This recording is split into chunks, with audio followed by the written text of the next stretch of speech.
Today, I'm diving into the wildest mortuary mystery and challenging myself to uncover the truth behind a dead body coming back to life on camera.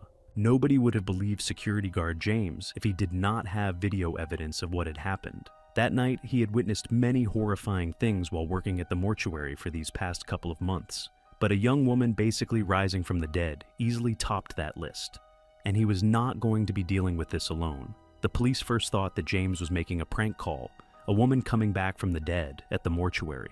Yeah, right, they had heard a lot of questionable statements, but nothing as stupid as this before. However, James had the security footage to prove his claims upon seeing it.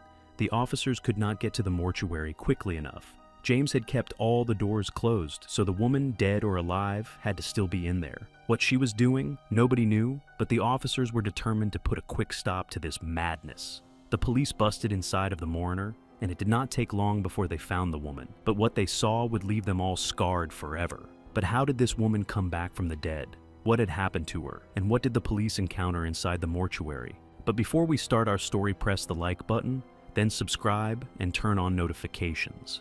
You may set up a bell alert to be alerted whenever new stories are uploaded. One of the most dangerous occupations in the world is standing guard at a cemetery all night long. After some time on the job, James still felt uncomfortable among the corpses. The only thing the coroner did was warn James not to peek at the cameras in the operating room. He didn't say anything more about what happened or his role in the case. He knew he would never have felt at ease that night when they brought a young woman's body into the morgue. She had died hours before. Everything seemed a little off to James, who wondered why he couldn't see the video footage from the cameras and why the coroner didn't do the autopsy during the day during his working hours.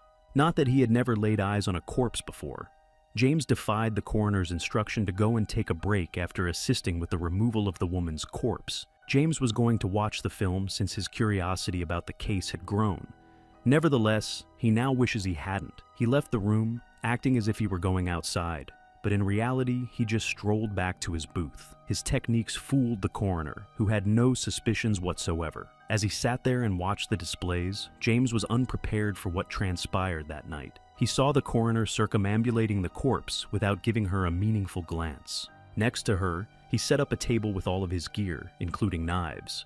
He seemed to be about to make his first incision when he suddenly halted and stormed out of the room. James found this to be somewhat perplexing. James waited for the coroner to come back, but after 15 minutes, he was still not there. This left him quite perplexed. Even after checking every surveillance camera, James couldn't find the coroner in the mortuary. Rewinding the fence, he saw the coroner leave the premises. But for what reason he couldn't say. James decided to look into it after waiting for another 10 minutes. What would happen if an event occurred outside?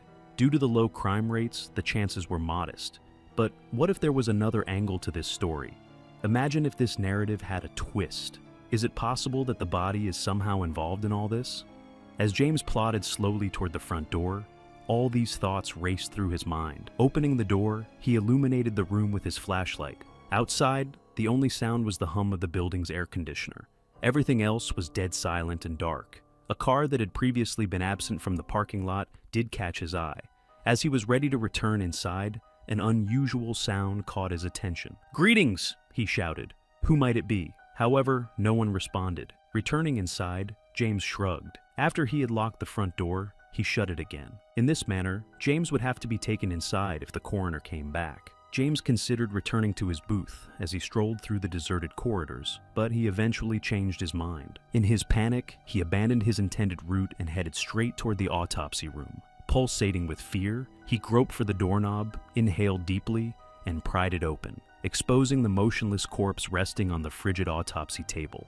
In all his years of existence, James had never laid eyes on a dead corpse. He was a big fan of crime films, but when he visited the morgue, all he saw were the coffins.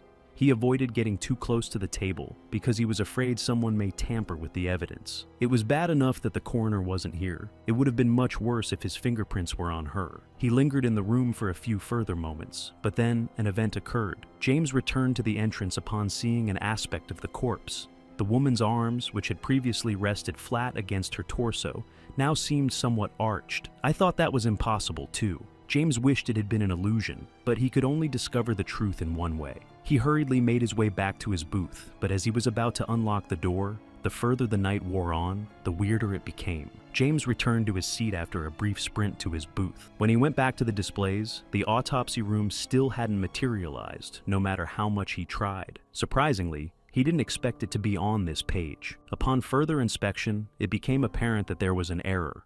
One screen displayed the autopsy room. Even though he couldn't tear his eyes away from the video of the lady on the table, it had already shifted to a different part of the operating room. As a result of his initial astonishment, James wasted little time verifying the specifics. The present picture stopped playing, and yesterday's video began instead, which was likely simply a coincidence. The realization that the footage had truly occurred before and was still live made James's heart sink. There must have been some unforeseen event. As he shut the door behind him, he might have seen the blood dripping from the young woman's table. The only way to discover the solution was to replay the movie until he made an appearance. Something had to have happened after he started recording, so he didn't have to keep going for long. James was relieved to finally get the answer he wanted, but he was still frightened by the worst-case scenario. The video was blurry, but the motions of the body were legible. James found the solution he needed before returning to the room, despite the low quality of the film. It could have been the response that frightened him the most, according to the young woman's wavering. After then, something clearly transpired. By swiveling the operating table, the movements made by the young lady on it could be seen. Even while James knew that some individuals do have muscular spasms in the afterlife, he had never previously had such a protracted and unbroken episode.